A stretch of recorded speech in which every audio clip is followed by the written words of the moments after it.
Assalamualaikum warahmatullahi wabarakatuh. Perkenalkan, nama saya Maflahatul Hikmah dengan NIM 25210101057 dari kelas A4 Program Studi Pendidikan Agama Islam. Di dalam video ini, saya akan mempresentasikan hasil makalah dengan judul Mengetahui Proses Pancasila dalam Lintasan Sejarah, Lahirnya Semangat Nasionalisme BPUPKI dan PPKI, dengan matkul Pancasila. Pancasila merupakan dasar negara Indonesia dan menjadi ciri kepribadian bangsa Indonesia itu sendiri. Kelima sila yang ada di Pancasila itu telah diterangkan dalam alinea keempat dalam pembukuan Undang-Undang Dasar Negara Republik Indonesia tahun 1945 yang sebagai landasan pendirian sebuah negara.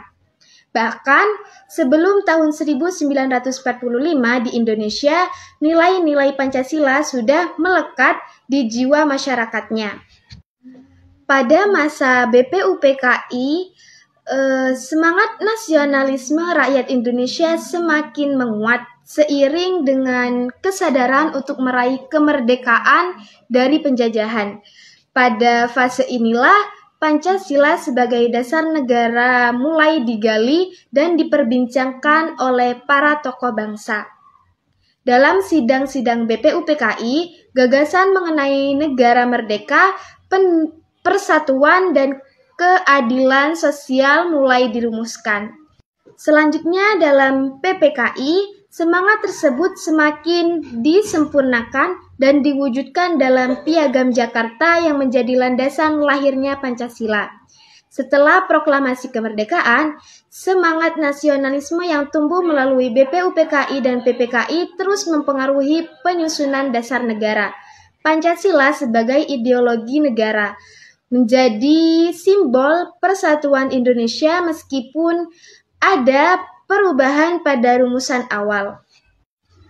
Proses lahirnya semangat nasionalisme dalam sidang BPUPKI dan PPKI.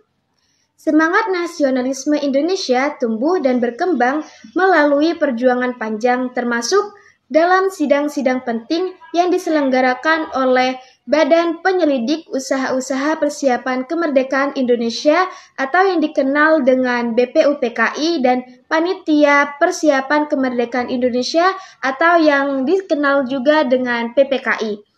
Ketua badan ini memainkan peran krusial dalam merumuskan dasar negara dan memperjuangkan kemerdekaan Indonesia. Proses ini tidak terlepas dari konteks sosial, politik, dan ekonomi yang melatar belakangi bangsa Indonesia pada masa tersebut.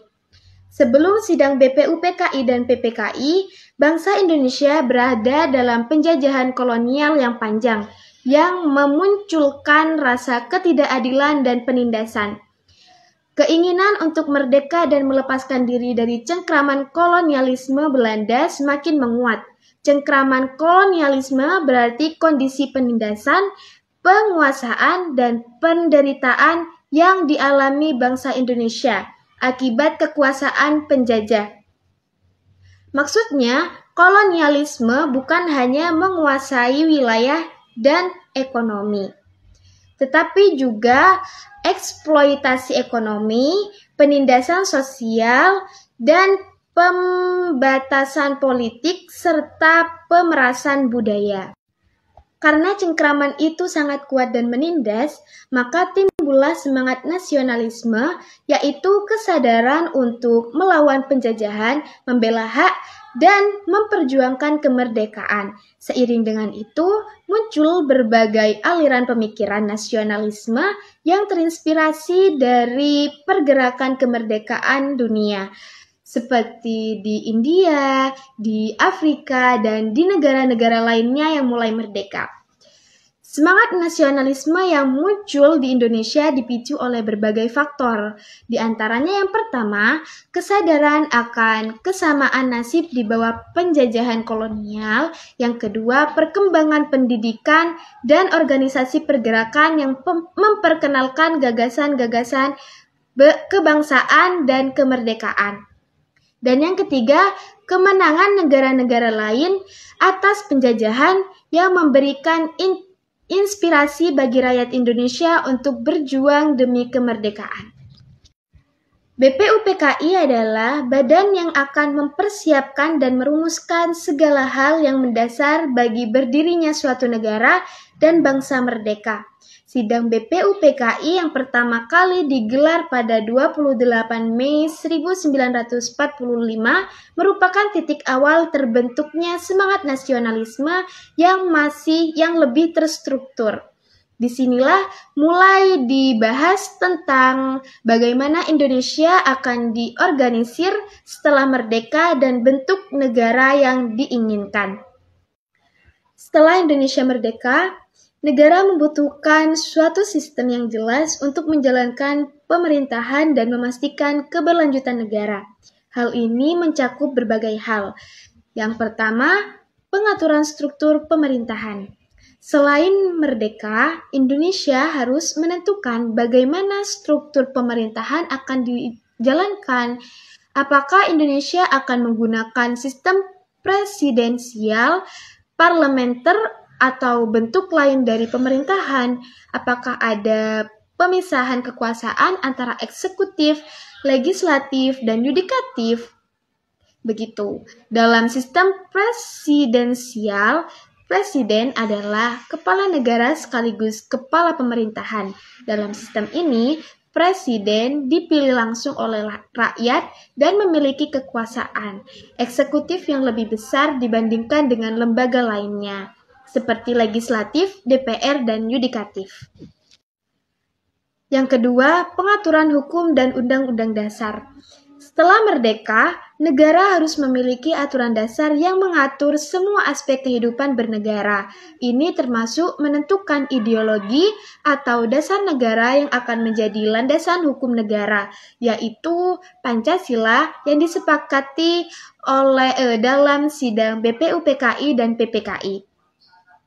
Yang ketiga, pembentukan identitas nasional. Indonesia dengan keberagaman budaya, suku, agama, dan bahasa harus menciptakan identitas bersama yang menyatukan semua elemen bangsa. Proses pengorganisasian ini bertujuan untuk menciptakan rasa kebangsaan yang kuat dan meskipun terdapat perbedaan di dalam masyarakatnya. Meskipun masyarakatnya memiliki latar belakang suku, budaya, bahasa, dan agama yang berbeda. Yang keempat, penataan sosial dan ekonomi. Merdeka berarti bahwa Indonesia harus merancang sistem ekonomi dan sosial yang adil dan berkelanjutan. Negara harus berpikir bagaimana mengelola sumber daya alam, mengatasi kemiskinan, dan memastikan distribusi kesejahteraan yang adil bagi seluruh rakyatnya. Dengan kata lain, proses diorganisasi setelah merdeka mencakup seluruh upaya untuk menciptakan sistem pemerintahan dan negara yang kokoh, serta menciptakan tatanan sosial dan ekonomi yang akan membawa Indonesia ke arah kemajuan dan keadilan bagi seluruh rakyatnya. Sidang PPKI menyepakati kemerdekaan dan membentuk negara. Setelah Indonesia memproklamasikan kemerdekaannya pada 17 Agustus 1945, peran PPKI menjadi sangat penting dalam melanjutkan proses pengaturan negara yang baru. PPKI bertugas menyusun undang-undang dasar, membentuk pemerintahan, dan menetapkan pelaksanaan kemerdekaan. Pada sidang PPKI tanggal 18 Agustus 1945, Indonesia akhirnya mengesahkan Undang-Undang Dasar 1945 yang berlandaskan pada Pancasila sebagai dasar negara. Semangat nasionalisme pada sidang PPK ini dapat dilihat dalam semangat kebersamaan dan konsensus antar anggota yang berasal dari berbagai latar belakang ideologi. Meskipun ada perbedaan pandangan antara kelompok nasional dan Islam, mereka tetap sepakat untuk meletakkan Pancasila sebagai dasar negara yang mencerminkan semangat kebangsaan dan persatuan. Pancasila sebagai simbol persatuan dalam keberagaman.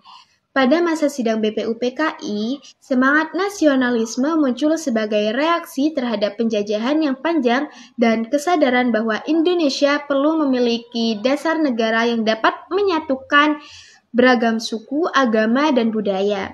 Pancasila yang diajukan pertama kali oleh Soekarno dalam sidang pada tanggal 1 Juni 1945 secara eksplisit mengakomodasi semua nilai yang dapat diterima oleh kelompok-kelompok yang ada di Indonesia. Sila pertama, ketuhanan yang Maha Esa, mengakomodasi nilai-nilai keagamaan yang penting dalam kehidupan masyarakat. Indonesia mayoritas beragama Islam, namun juga menghormati penganut agama-agama lain. Sila kedua, kemanusiaan yang adil dan beradab, menegaskan pentingnya nilai kemanusiaan, keadilan, dan penghormatan terhadap hak-hak asasi manusia yang sangat relevan dengan semangat kebebasan dan persatuan bangsa.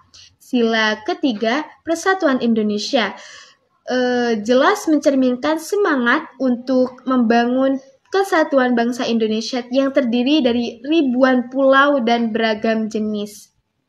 Sila keempat, kerakyatan yang dipimpin oleh hikmat kebijaksanaan dalam permusyawaratan atau perwakilan mencerminkan semangat demokrasi yang menegaskan bahwa keputusan negara diambil dengan musyawarah dan keterwakilan rakyat.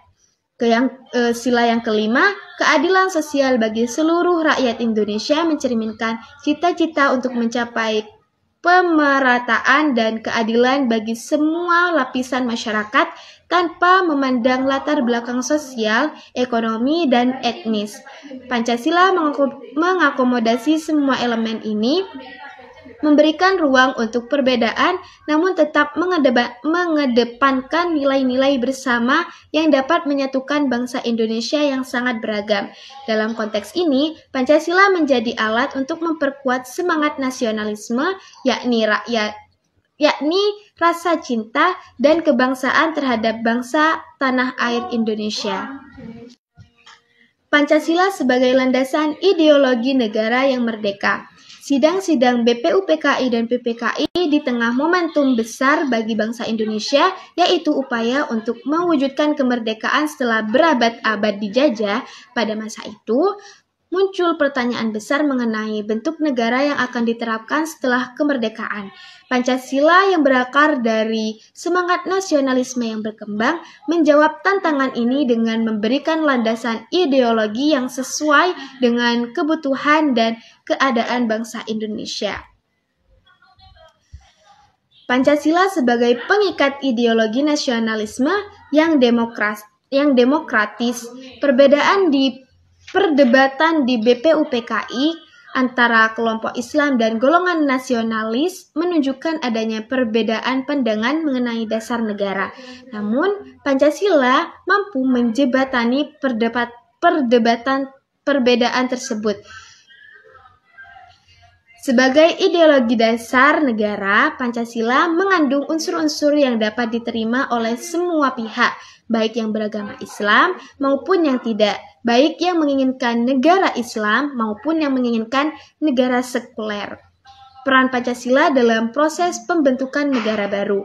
Setelah kemerdekaan Indonesia diproklamasikan pada 17 Agustus 1945, Pancasila menjadi pedoman utama dalam pembentukan negara yang baru.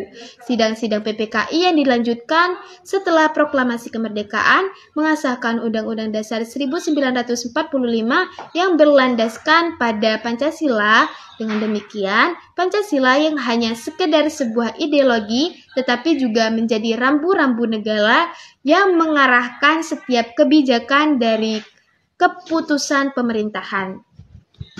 Pancasila sebagai penggerak dalam menyongsong masa depan Indonesia. Selain sebagai dasar negara, Pancasila juga berperan sebagai penggerak dalam perjalanan Indonesia ke depan. Nilai-nilai yang terkandung dalam Pancasila seperti kerakyatan, keadilan sosial, dan persatuan menjadi semangat yang terus mendorong bangsa Indonesia untuk menghadapi tantangan-tantangan besar pasca kemerdekaan, seperti membangun infrastruktur, mengatasi kemiskinan, dan menjaga persatuan dalam keberagaman. Semangat nasionalisme yang tercermin dalam Pancasila terus menjadi motivasi kolektif bagi bangsa Indonesia untuk memperjuangkan kesejahteraan rakyat dan mewujudkan cita-cita kemerdekaan. Pancasila menjadi fondasi untuk membangun bangsa yang kuat, bersatu, dan saling menghormati meskipun memiliki perbedaan. Dinamika perdebatan dan konsensus dalam menentukan dasar negara Indonesia. Setelah proklamasi kemerdekaan 17 Agustus 1945, Indonesia dihadapkan pada kebutuhan mendesak untuk menetapkan dasar negara yang akan menjadi landasan konstitusional, ideologis, dan filosofis bagi penyelenggara negara. Namun, proses penentuan dasar negara tidak berjalan mulus dan penuh kesepahaman sejak awal. Sebaliknya, terjadi berbagai perdebatan yang tajam dan dinamis, terutama pada sidang-sidang BPUPKI dan PPKI. BPUPKI telah memulai tugasnya dengan membicarakan masalah yang sangat penting, yakni tentang dasar negara. Dinamika konsensus dalam menentukan dasar negara Indonesia. Meskipun awalnya terjadi perdebatan yang intens, akhirnya para pendiri bangsa berhasil mencapai konsensus nasional yang menjadi landasan penting dalam pembentukan negara Indonesia. Yang pertama, penghapusan 7 kata dalam Piagam Jakarta. Pada 18 Agustus 1945, satu hari setelah proklamasi, PPKI melakukan sidang untuk mengesahkan Undang-Undang Dasar.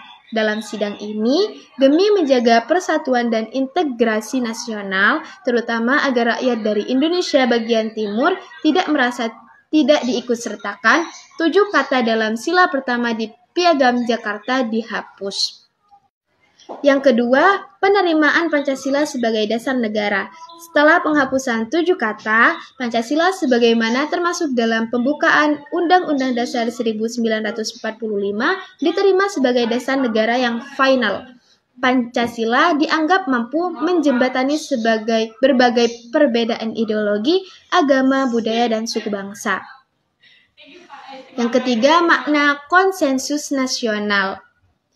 Makna konsensus nasional. Konsensus ini mencerminkan semangat gotong royong dan toleransi para pendiri bangsa dalam mengatasi perbedaan yang berpotensi memecah belah. Penerimaan Pancasila itu bukan semata-mata hasil pemaksaan, tetapi lahir dari proses dialog, perdebatan, dan akhirnya kesepakatan bersama.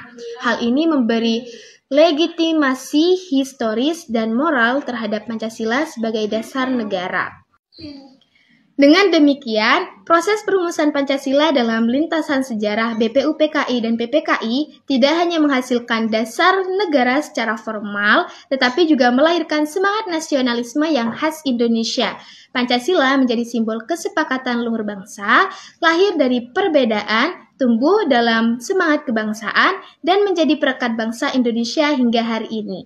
Proses historis ini membuktikan bahwa kemerdekaan Indonesia bukan hanya hasil perjuangan fisik, tetapi juga hasil dari pemikiran bersama, semangat toleransi, dan komitmen terhadap persatuan nasional.